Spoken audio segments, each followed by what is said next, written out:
Welcome to my channel, and today we're going to talk about knitting and yarn and crochet. So my name is Mandy and I am known as Mandy Von Knits on Instagram and Ravelry and pretty much all the social medias. You can find me there. I love to crochet, I love to knit, I love to make hand knitted garments, I love to crochet garments, I love to machine knit garments. So you'll probably, if any of that sounds interesting to you, you're definitely in the right place. Today I have 2 finished objects and 2 works in progress. So it is the last Saturday of October. The last Sunday of October. Wow, I'm lost in space today. So it's very dark and dreary and cold. On Friday we had I believe my husband said that the temperature was like 81 degrees and we're in southeastern Michigan. So on Friday it was 81 degrees and on Saturday it was like 45, 50-ish, somewhere around there. Anyway, it went from like uncomfortable. I'll explain that in a second because 81 is technically not uncomfortable. But it went from uncomfortable to really cold. The reason that it was uncomfortable is because naturally our air conditioner just decided to stop working. We moved into this house almost 14 years ago, around there. And when we moved in, they had the normal HVAC. They had an HVAC and it worked for quite a while, just fine. And eventually we had to get it replaced because it broke beyond repair. So we've had it replaced for about 6 years. Since it's been replaced, it's pretty much broken every year. It's every year, every other year. It's a lot and it's getting on my nerves. But anyway, that's not knitting. You guys are not here for that. So, since it's October, I started making some hats again, and this was one that I had knit. I started this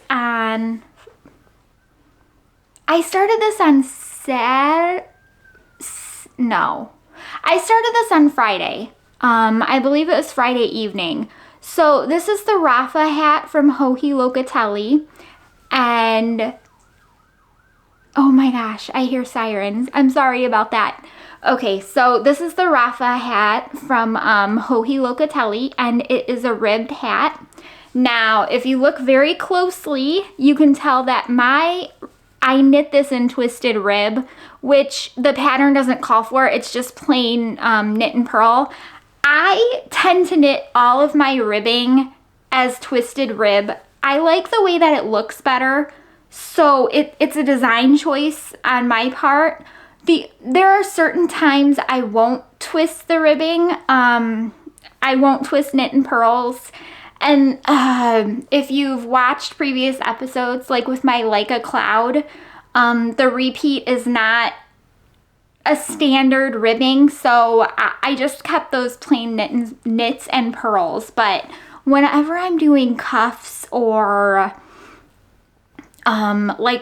just a plain ribbed hat, I really like the way it looks twisted a lot more than I do normal ribbing. So this took a whole bunch of Saturday and a lot of Friday night as well. I think I knit half one day and half the other. It was a long hat. You know, I'm not a big fan of all ribbing things. It takes a long time. I do like it though, and my son really likes it. And I think the thing I like most about all ribbed hat is how stretchy it is.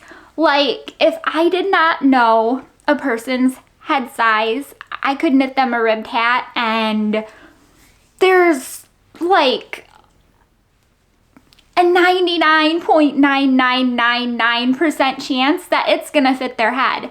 Plus, it looks nice, right? So I really did enjoy this pattern. Would I knit it again? No, I wouldn't, because I like other hat patterns more, especially the one I'm going to show you in just 1 second. But my son, this is for my son, and he picked out this color. He really did. He really likes the blue. I got a couple of pictures of him wearing it. And as soon as I am done with this podcast, he's going to get it. I recently made him an odd stripes hat, and he was wearing that earlier today, so I thought that was kind of amusing. He's a big fan. So my daughter will wear hats that are looser on her head, but my son really likes like the tighter beanie hats. So this is the second hat that I've made. This is Odd Stripes. This is by Joji Locatelli. And I love this pattern. It's so happy. It's so simple, and I love it. This hat's for my daughter. She picked out the colors. We've got this blue right here and a purple. For both this hat and the one I just showed you, it's Cascade 220 Superwash. It's a great hat yarn, and it got pretty soft when I washed it up. They've both been blacked. We laid them out to black last night, and they were dry by this morning with the fan on. So if we didn't put the fan on, I don't know if they'd ever dry. My hair is still not dry because it's so cold, and I took a shower this morning and it's almost 5. So such is life in southeastern Michigan in almost November. Is anybody else getting excited for like Thanksgiving and just the winter season, like all sorts of fun things, hanging around friends and family? And I know a lot of people take like winter holidays during this time of year, and they spend time with loved ones and just hang out. So that's gonna be something we're looking forward to. I know that we've started getting like the toy catalogs that come in the mail, and my daughter loves snatching those up and taking a highlighter and highlighting like everything, whole catalog. So this is my second finished object. Will I make this again? Yes. This is my second one of these already. I think I'll plan to make maybe a brown and a light brown one for myself just to see how it looks. And if I don't like it, I'm sure one of my kiddos will. I like the idea of using brown yarn, like 2 different shades of brown for this though, because it really does. I mentioned on the previous podcast that it reminds me of like pumpkin spice in autumn. So I really do like this. It's super soft. It wasn't as soft until I blacked it, but after that, it turned out really well. I will definitely use this yarn a lot more for kids' hats. Now, what am I going to show you next? I know. So I'm going to show you this bag, and this says on it, everything is e-meowazing. I did not say that right. But this bag is from Cat Lady Box, which I am a subscriber of and I love because I love all things cats, which includes cat totes. But this is something I said that I was going to start working on last week. And this comes from my daughter really liking like little blankets that she can carry around and bring to the living room and play with her stuffed animals with. And this is another star blanket. And I am using a mandala bonus bundle. Now, I really like these because there's like 1,100-ish yards in it, which means that I can just crochet and crochet until it's over and done. And I like that because I don't have to change yarns or do anything. So this is how much I have left, and I didn't work on this all that much, and you can't really tell unless I lay it flat what it is, but it is a star, and I've done this crochet pattern hundreds of times, it feels like, but it's just a really cute star blanket in a granny stitch. And I find that they work up really cute, especially with yarn that changes color. And my daughter likes it and she keeps asking for them. So as long as she keeps asking for them, I'm going to make her the blankets because they use up a lot of yarn and she uses them. So I think that's like the best combination ever, to just have something that takes up a lot of yarn that has a really good use that you like making. The thing that I like most about this pattern is how easy it is and how you don't have to pay attention and you can work while half asleep, which happens quite a bit of the time. Usually this will be something that I work on for just a little bit before work and maybe a little bit after. It works up really quick because it's crochet, which is why I like making it. I've never attempted a knit blanket, and hats off to anyone who does, because that's a lot of work. A lot of work and a lot of effort go into knitting a blanket. I've never done it. I like the way that the crochet blankets work for me. Maybe one day I'll do a knit blanket, but I don't see it anytime in my future. Maybe when my kids get a little bit older and they want like a blanket for them to take with them when they move out, then I could see making a knit blanket. But I still have a long way to go for that because they're only 8 and 12. I have one more work in progress. Sorry, I had to think about that for a second. Now, I've been super excited about this, and it's because I love the color. Look, do you see that? This is cyan, and it's Malabrigo Arroyo. I think that I'm pronouncing it right. And it's like a really pretty cerulean blue. And right now, this color is like everything I'm about. Normally, I'm like a super pink person. And right now, I'm just totally enjoying all things blue, which is very weird, right? But this is... Okay, let me explain how this is worked. This is Like a Cloud by Joji Locatelli, and I'll put a picture up here so that you can see what it is I'm making. This is a cardigan, and it's a complete lace cardigan. Now, it is worked by, you work it sideways, you work the left side, and then you work the right side.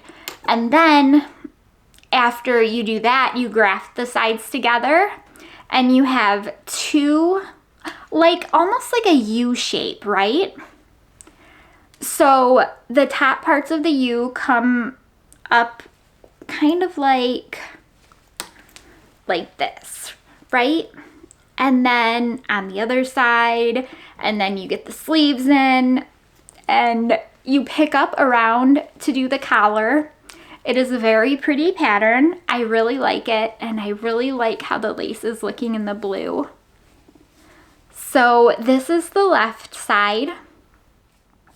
Now this is the left, basically the left front and back. So it's pretty long, and eventually once you get into a certain length wide, or not length wide, once you get to a certain number of inches wide, you will put a certain amount of stitches on hold and then just work the other part more while you're shaping, and then once you get so far, you will put those stitches on hold, and then you will do the same with the other side. Now, I know what you're thinking, right? Mandy, what are you doing? Why did you cast them both on? So let me explain. There are 53 rows in the lace repeat, right? So the repeat is 1 through 53, and then once you get to 53, you go back and do it again until you get however many inches you need. So once I did one complete repeat of this, I was like, you know what?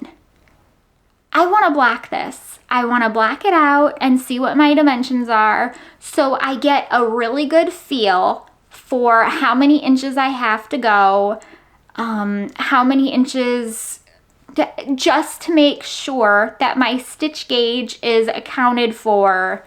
And whenever I'm done with this, it ends up fitting really nicely. Oh, it's so pretty. But I'm very happy that I did black it, because look at, it's so like drapey and lacy. Now, since it's worked sideways, it's gonna end up like this on you. But I think that's so pretty. So this is, like I said, one repeat of lace. And then while this was soaking and then blacking and drying, I cast on and I started working the other side.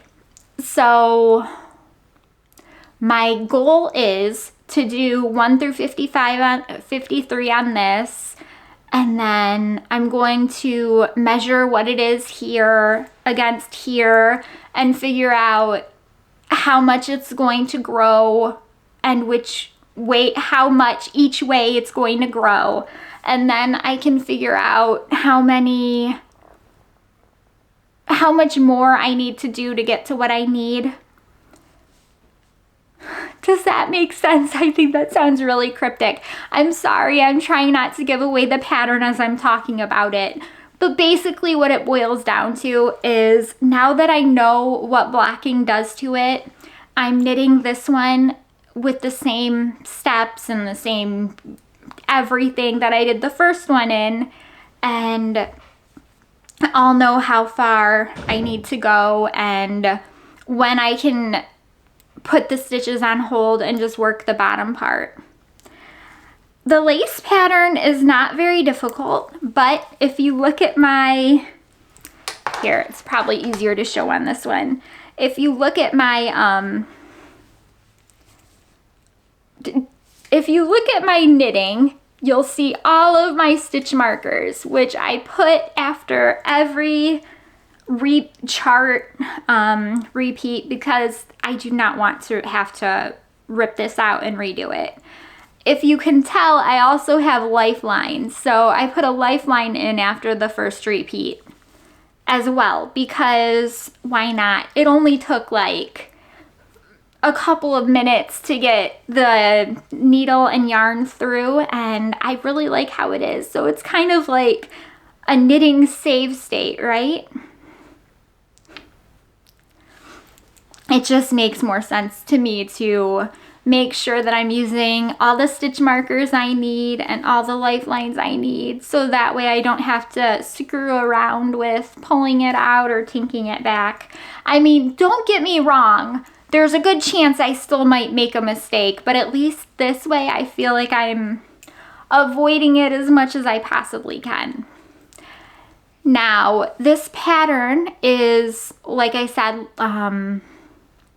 this pattern, what did I say this pattern was? How can I not remember the name? I didn't say what this pattern was. I'm a space case today. This is the Ripple Lake Cardigan, and this is by Joji Locatelli. Can you tell it's been a long weekend?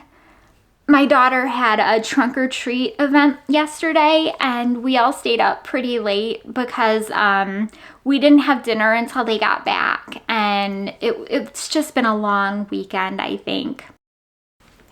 She's been kind of grumpy because she stayed up late, and she was trying to work with polymer clay today, and she was getting frustrated because it was too, because it wasn't like child-friendly polymer clay, it was like Sculpey. So she doesn't understand that you need to like really work at the clay and probably use like some liquid Sculpey to make it easier to work with. So I did Amazon some liquid Sculpey for her to use, so hopefully that makes her a little bit happier, but she was not having it today. I think it's an early bedtime for everybody because I can certainly use it as well. I can't wait for this to be done. I don't know when it's going to be done. This was started for the Joji Locatelli Fall Make-Along, and the premise of it is that you can sign up in advance for any Joji Locatelli pattern that you want to make, and you fill out a form, and then they give you a project number, and then once you finish the item, you can enter it in her group on Ravelry. So that is also what I'm going to be doing with this, because I filled out the form with enough wherewithal to actually realize I would probably make this hat, and the odd stripes actually. So I'm happy I did that. As for my future plans, so I am really going to try to buckle down on working on the Ripple Lake Cardigan this week. So that's probably what I'm going to be working on each night exclusively. And it's because, so today is the last Sunday of October. I think Tuesday's Halloween. That sounds right. And then next Sunday is the day before my surgery. So I'm hoping I can get as much of the Ripple Lake Cardigan done as possible, because I am not going to want to knit lace after a spinal surgery. I mean, that's just not going to happen. This is definitely good after surgery knitting, or well, crocheting, because you know, it's mindless. I also have some sleeves that I need to finish from my Like a Cloud, which is just like a really simple knit purl pattern. So I'm pretty sure I can manage that, but probably not until maybe the weekend after my surgery. I think like the week of my surgery is going to be this blanket right here, and then I have a muscle burrow that's on my needles. That's about 50 grams of yarn left, and it's like a bunch of pink, green, purple, if I'm remembering right. I haven't worked on it since like last May, so I can't remember what it is. All I know is that the colorway is like something to do with mermaids, and my daughter is a big fan of it. So hopefully I'll be able to finish that for her next weekend, or next week. No, the week after next week, the surgery week, and probably this. But that's all that I'm going to be trying to do. At least if I get as far enough as possible on the Ripple Lake Cardigan, I should be able to finish it sometime in November before the Make-Along ends, and the Like a Cloud, because all I have left for that are sleeves, and those go really fast, especially since I use 9-inch circulars, and I have really small hands. Like my 12-year-old has bigger hands than I do. So, I mean, my hands are pretty small, and it's really easy for me to use those. I absolutely adore them, and I try to use them for anything possible. Like the other day when I was trying to knit this hat and the odd stripes hat right here, I was using two mini circulars to try to do the very top of the decreases because I didn't want to get out the DPNs, and I figured, well, I'll just use two small ones. That'll work, right? In the end, I probably should have just gotten out the DPNs because it takes, I've noticed this with my daughter too. Sometimes we will just double down on just the silliest things. We'll just double down on it just because that's what we want, even if it makes it harder in the long run. So hopefully we both figure out a way how to not do that, but I don't know. It's something to work on, right? Okay, so that's pretty much all the knitting and crocheting and fiber art stuff for this week. Nothing has been happening really lately. We are getting ready for Halloween here, as you can see from the bright axis tee that I'm wearing. This colorway is called Beetlejuice by Night Owl Fibers, and I love it. I think that this is so much fun. This is one of my favorite tops to knit. I love the idea of using like a self-striping yarn somewhere, somewhere featured in this. I've often thought about making my daughter a version like this because it wouldn't be that hard to figure out for her size. But the only difference I would do is I would make her sleeves longer, I think, because I think she would like the longer sleeves. And actually, if I ever make this for myself, I'll probably make longer sleeves as well, because I've noticed that in the summer, it's too hot to wear this. And in the winter, I'm freezing. So I want to wear something over it. And that's not the point. Even now, it's like, what, 45, 50 degrees, and I'm cold. I have goosebumps. So I think that from a standpoint of practicality, whenever I choose to knit or crochet an item that has short sleeves, I will just naturally lengthen the sleeves. The Ripple Lake Cardigan that I'm working on has short sleeves, and I'm almost certainly going to lengthen them to bracelet or wrist length. So we've been getting ready for Halloween, and that's super exciting for my daughter. My son could take it or leave it, which is, he's 12. What else? There's really not much else. My daughter has her first ever big kids school project. They read a book in school, and now she had to do 3 different projects. There was 9 different things you could pick, and you had to do 3 of them, and you could pick 1 to do for extra credit. So she drew a map of the story settings, and then she drew a poster about her favorite scene from the story, and this is where the clay comes in, kind of.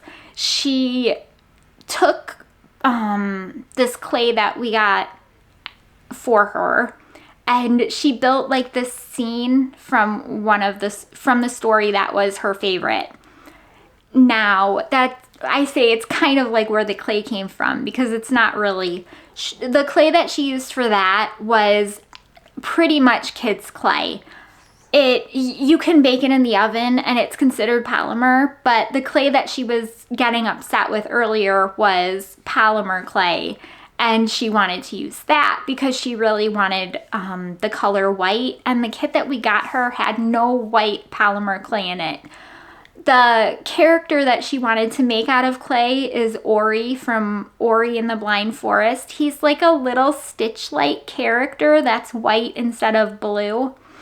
And so anyway, that's why she wanted the white color. I have read an awesome book this week. So I read Educated by Tara Westover. If you haven't heard of this book or you haven't read it, or you want a really good book to read, I suggest reading that. It was about a girl, well, a woman now, of course, she's grown up, but she grew up with Mormon survivalist parents. And it goes, at the beginning of the book, she goes, you know, there are good people in this story and there are bad people in this story. There are good Mormons in this story and there are bad Mormons in this story. She's basically saying that, you know, the religion isn't, it's not the reason people are good or bad, right? And anyways, with all that being said, it was a really good story about a woman who survives what I would consider a really difficult upbringing. And she just ends up thriving and flourishing. But she has a lot of things that she needs to overcome.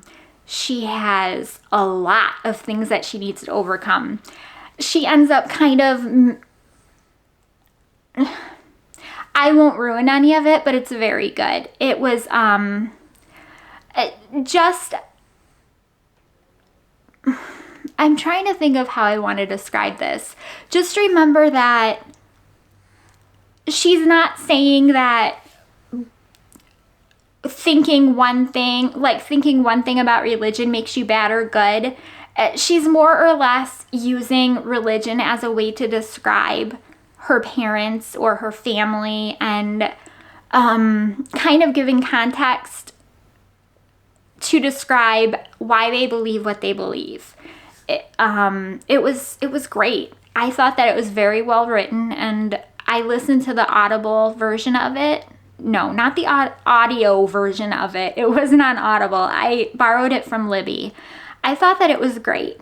I know that her mother released a book, and I found this out from Googling the actual educated book online, and it sounds like her mother released a book called Educating, and I don't know if I'm going to read that yet. You know, it's very hard to read a story about somebody's life from their point of view, and not, you always have to take into consideration there's two sides of every story, right? So it's just one of those things. You can't take everything one person says as the 100% truth. But I thought that it was very well done, and that woman grew up to do a bunch of amazing things. She ended up getting her doctorate. She went to Harvard. She qualified for a bunch of scholarships, and this was after not going to school at all. Like, her parents would say that she was homeschooled, but she never had any type of formal education. Her mother, they didn't really teach her outside of like life lessons, I guess you would say. So it's very cool. She talks about teaching herself like trigonometry, and talking about how she learned algebra from one of her older brothers that had to learn it he taught himself because he also had wanted to go to college. So it's a very good book. It's about, I guess, overcoming a whole bunch of stuff. But it pretty much gripped me from the time I started it to the time I ended it. What else have I read? I've been reading Cage of Souls by Adrian Tchaikovsky. Now, this is a weird book. It's not space. I miss space. I miss space. This is interesting though. So this book takes place like however many years into the future, and the sun is dying, and there's only one city at like the end of the earth, and it's told by a character who gets sent to jail, and we don't know why he's there yet, but he basically gets sent to what they call the island, and it's actually like a floating prison boat. And the wildlife and nature, since like the sun is dying and there's chemicals leaking into the planet, and just the nature is very terrifying. And I mean, that's pretty much where we are right now. Like the end of the world, we're looking at it through a prisoner's point of view, and we're listening to him tell his story about how he ended up in prison and what happens while he's there. So I'll withhold my judgment. I mean, it's good so far, but I do miss space. I really do. I miss my Architect series. What else? I'm listening to Wrong Place, Wrong Time. I think that's what it's called. And it's by Jillian something. I can't remember her last name. As usual, I'll put all the book information down here. But it's about a woman who manages to see her, she's waiting up late for her son, like the day before or around Halloween, and he's late, and she sees him walking a couple houses down, and it's dark outside, and someone runs up to him, and the kid ends up stabbing the person, and she can't believe it because he's like 18 years old. Why is he stabbing someone? Anyways, they go to the police station, and they arrest her son, and basically she goes to sleep, and every day she wakes up the day before. So instead of going to sleep and waking up with the next day, she's going to sleep and waking up yesterday. Or as the book wears on, she's waking up like with 3-week skips back. The general premise of the book is that she's trying to figure out what happened, like what caused her son to do this. It starts to seem like she's a lawyer, and she's not that attentive as a parent. And as she's reliving her life backwards, she's starting to notice things that she missed the first time around. She's just realized something about her husband that she never had noticed before, and it's a pretty big secret. So it's an interesting book, and I like the idea, and I figured I might as well listen to it while I'm knitting lace, right? I think that's it for the reading. I'm still reading Cinnamon and Gunpowder, but it's slow going this week because our air conditioning died, and I have not been feeling well because of the rain outside. So the one day that it hasn't really rained, it was on Friday. It didn't rain, but it was super humid. So I had to come back here because we have a personal AC unit, and I didn't want to sit in like the Amazon rainforest. So I came back here, and I didn't have anywhere to put my book stand. And then yesterday I felt really bad because I have a spinal fusion, and when you go from super warm to really cold, it messes with, it makes my back feel bad. But I'm on like chapter 8, I think, of that book, and I like it so far. So we'll see how it goes from there. I'm going to end this now because I'm running out of things to say. I thank you for stopping by, and thank you for returning subscribers, and thank you for new subscribers. I'm glad that you stopped by, and I hope that I see you guys next week. Thanks. Bye.